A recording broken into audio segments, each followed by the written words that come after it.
Hey, it's got to readjust. There we go. We're back with another video. I kind of like reacting to this guy because he's the epitome of somebody that I really like to debate. Yeah. So Andrew Wilson versus pink-haired feminists on immigration. Let's do this. This is a topic I'm very familiar on. So we can definitely have this conversation. But let's hop right into it. No time to waste. Subscribe, turn on post notifications, smash that like button up, watch this video all the way through. We appreciate you. I appreciate you. Let's go. Well, I think one of the other disagreements that we had when we were discussing immigration was the question of feasibility. Is it feasible to deport the millions of illegal immigrants that are here? You had objections from an economic perspective. It's going to cost a lot to do that, and you also didn't believe it was feasible. I don't know if you have more to add to that, or Andrew, I mean, do you think that there's... Yeah, it's totally feasible. Absolutely. We can deploy the United States military right to the border, or shoot to kill. I would do it right away tomorrow. Wait, shoot to kill? Oh, he's a racist. Oh, he's a racist. Straightforward. He's a racist, bigoted person. That's what he is. He's bigoted.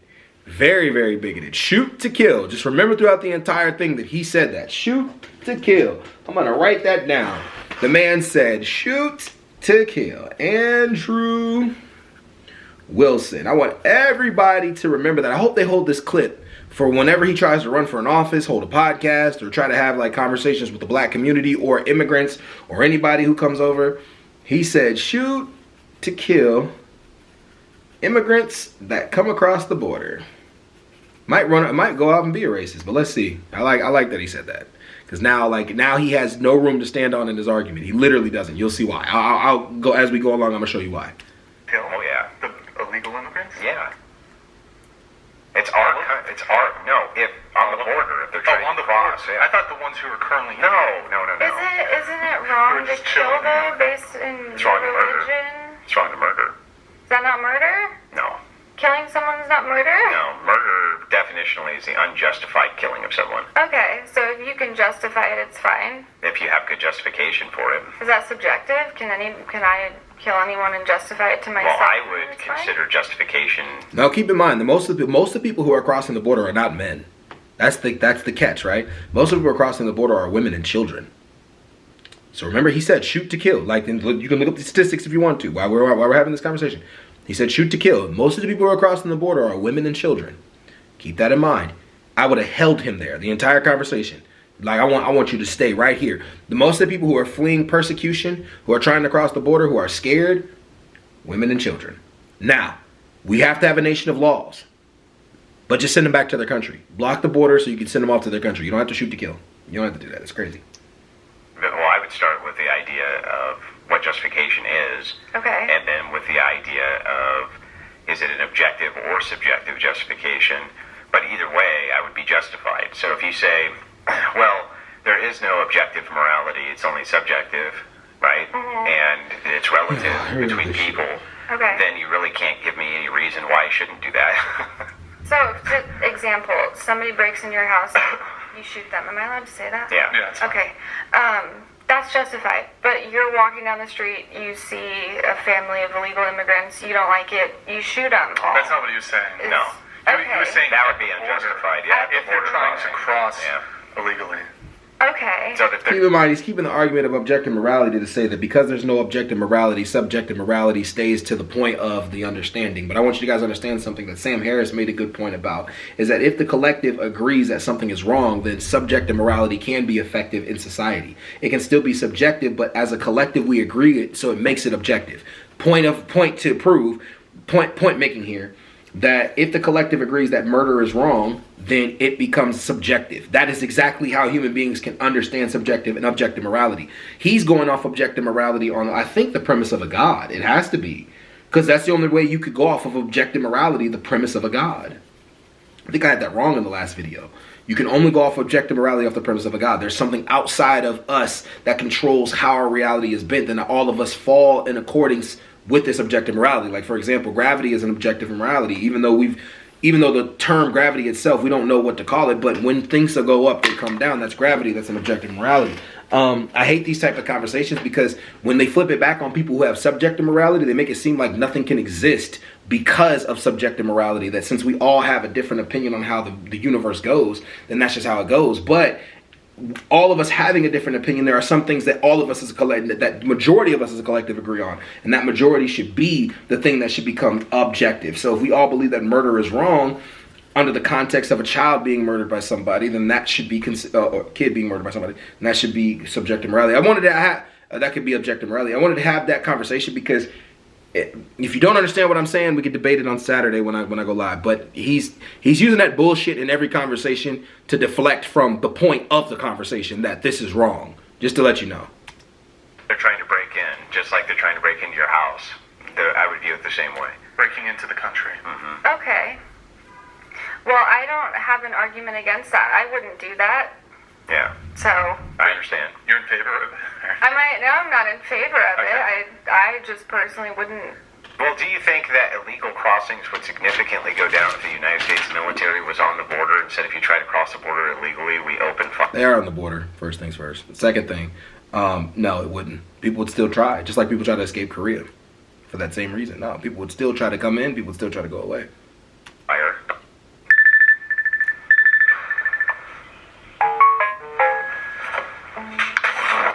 Don't you think that? Yeah. Yes. Well, then it sounds like I solved the problem Okay. by not using empathy. All right. Well, then let's put that into play. I agree. Totally. I don't know if I haven't even thought of that as a solution. I don't know if that's my position, but I would agree with you insofar as, Andrew, it would be a massive deterrence. Yes.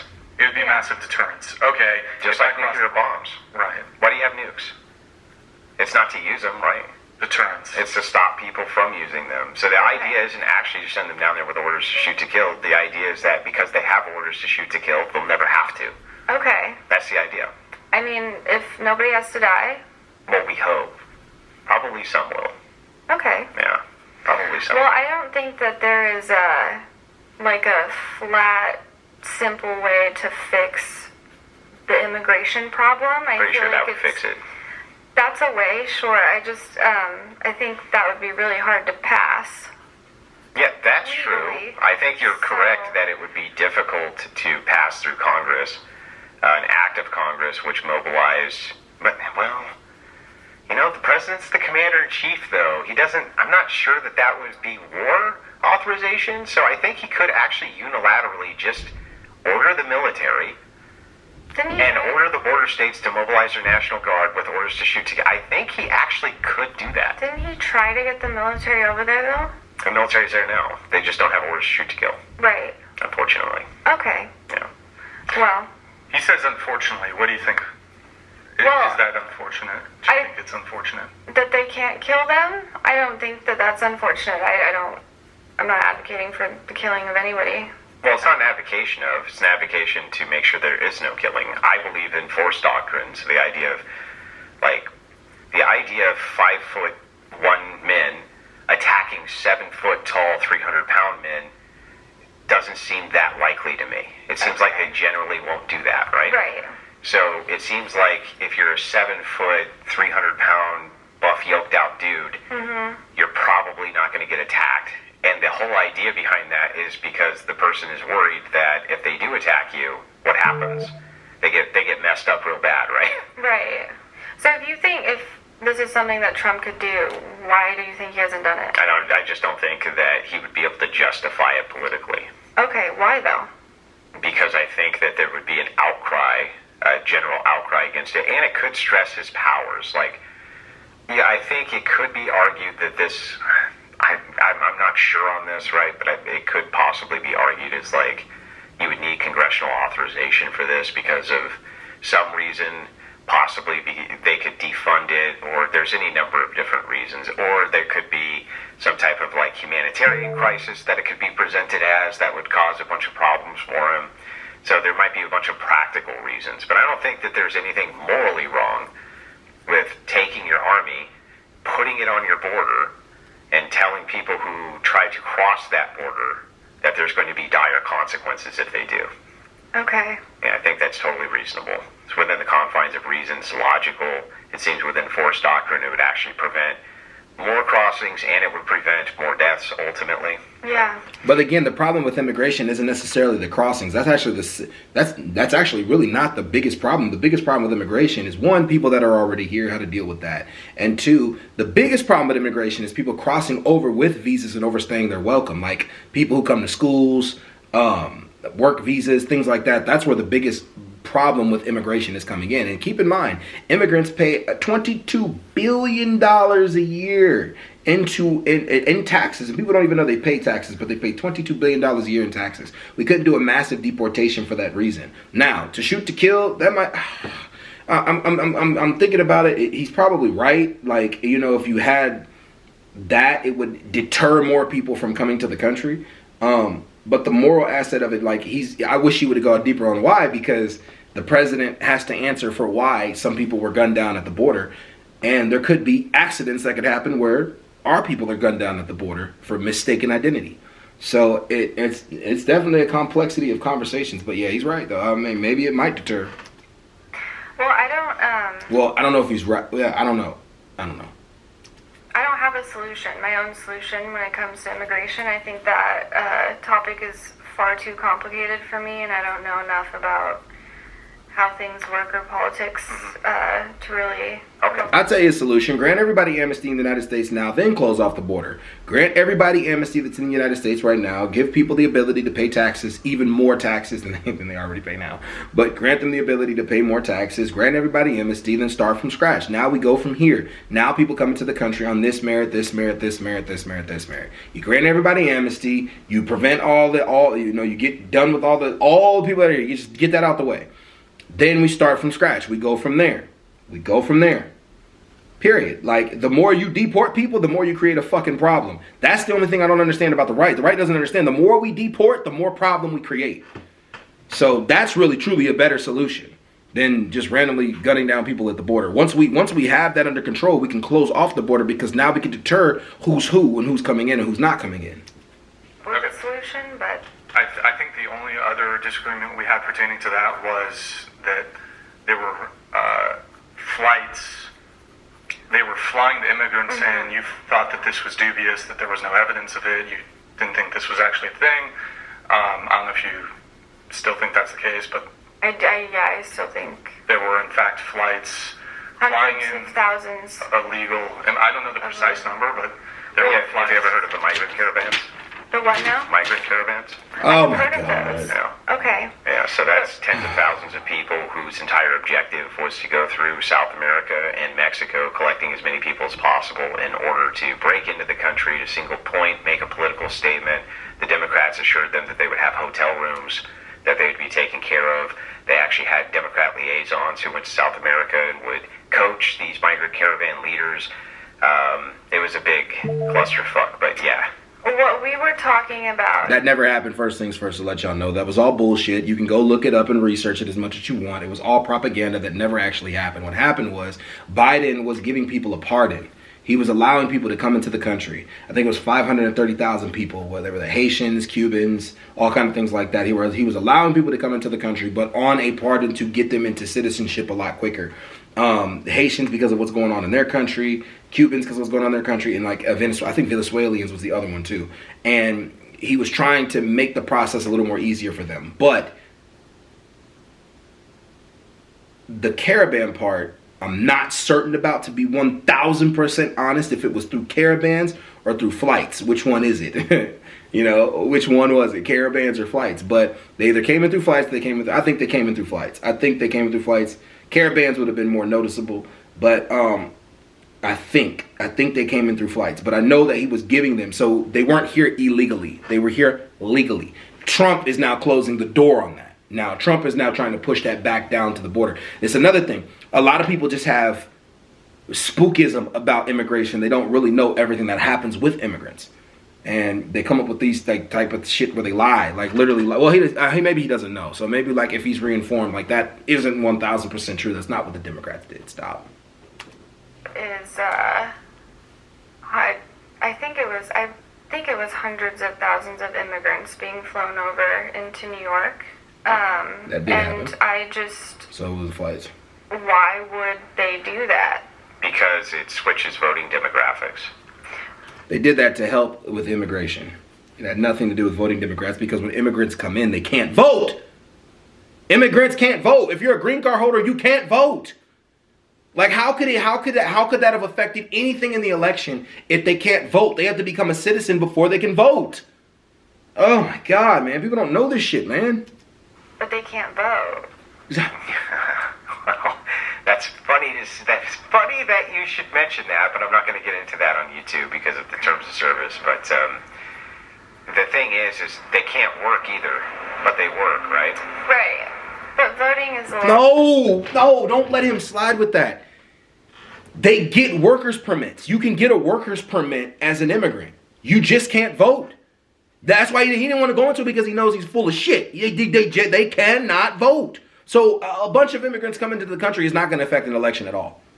It doesn't matter when Trump could bring in a bunch of immigrants. It's not going to affect the next election. Well, it's not going to affect the next election. I'm saying because he's not going to be able to be elected again. But if Republicans brought in a bunch of immigrants, it's not going to affect the election at all, because they can't vote. Like, I want to know what was your lie that you were going to say next, dummy? Well, you need a social. You're supposed to need a social work. Okay, but Oh my God! You get it through an EIN number. You get it through a number, man. You get it through. You get the ability to be able to work. You can work in the U.S. and not be a citizen, just like you could be a green card holder and still not be able to vote. A green card holder can work. Like, you just can't vote. You cannot vote. He's gonna go all the way from that. I know he is. You cannot vote. to sign up to vote, though, how do you do that without social? You take your fake ass social that you got out of. So what happens is, here's what people do. They go to a cemetery. He's lying. Okay. Well, they don't. Maybe they don't physically go, right? But what they do is they look through obituary records for somebody. Like, let's say your name is Javier Borez, right? And you're roughly 25 years old. And so you go through the obituaries and you find somebody whose name is like, I don't know, Rodrigo something or another, and he's 22, right? And he has roughly the same types of features that you do, right? You can apply, you get a death certificate, you get the death certificate, and then you can manipulate that in such a way to get a birth certificate. You take the birth certificate down to the Social Security office, say, I lost my Social Security card, they give you back your Social Security card, then you go get a normal, real state ID. You now assume somebody else's identity. Are there statistics that show how many people that have passed away have voted in this last election? Yeah, and you know what it is? It's like 0%. It's at zero. It's like 0.00071%. It's not, literally, it's not even an issue. It literally barely ever happens. It's just the excuse that the losers make. Literally, the Republicans make. And they won this one. So they're not going to say that in this election, that a bunch of fake people went in to vote. Notice, they're not going to give Trump that. They're not going to say, oh, well, a bunch of fake people voted. Like, if that's happening, then why aren't they mentioning it right now under Trump? Because it doesn't. Don't let them fool you, man. Don't let them fool you. The problem is, right, is like, they wouldn't count them as passed away, because this is an active person who's not dead, right? But they did die, though. Exactly. Yeah, they did die, but that doesn't mean that they've been officially counted, one. And two, when you're talking about the assumed identification, they're also going to be counted as a living person. You can have conflicting records inside of our record-keeping apparatuses, and this happens often. Now, how many there are? Liberals will tell you that there's very few cases like this, but it's very, very difficult to determine how many there actually are of cases like this. Very difficult, because they've already assumed the identity. The person is dead. Okay. Right? But it happens a lot. I love how they try to scare their own fan base, man. They love it. I love it. More people let on. The camera's about to die in a second, y'all. So if it dies, I'll just go ahead and... things, I'm sure it happens, and I'm sure it's happened, but there's no step. Whatever, we'll finish this later. It's about to die, y'all. He's full of shit. Trust me, he's full of shit. Peace!